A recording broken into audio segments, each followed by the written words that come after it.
Well, hello, Connect Groups. Pastor Allen here. And this week we are up to week number 4 in our study of the book of Acts. We're going to be in Acts chapter 3. The action in Acts 3 is going to center around a miracle that the Apostle Peter performed and the sermon that he preached immediately following that miracle. You're going to be seeing as you listen to Peter that there's a consistent message that is getting delivered.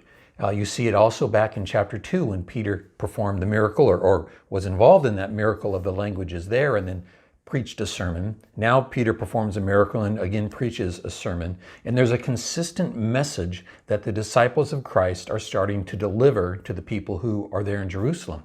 And it's this. It focuses on Jesus Christ, on what he has to offer to the world and how we need to respond to that message, to that good news. And so that's what you're going to be reading about today. The question that I'm going to ask you to focus on as a key question this week, it really has to do with the last verse of Acts chapter 3. That last verse, Acts 3 and verse 26. And this is Peter's sermon, the wrap-up of his sermon. He says, God, having raised up his servant Jesus, sent him to you to bless you. He says that God the Father sent God the Son to us, to the world, to be a blessing. And so Jesus came to bless people. And we as the followers of Christ are here delivering the message that, well, we have this blessing that we want to tell you about.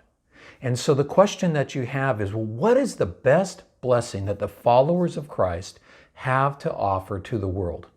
What is that best blessing that we have that we can deliver to the people around us? So think about that as part of your group. Talk about that and find out ways that you can maybe deliver that blessing yourself. And I pray that as we do this, this will encourage us to be like those first Christians in Jerusalem who were so excited to bring the message of Jesus to their hometown.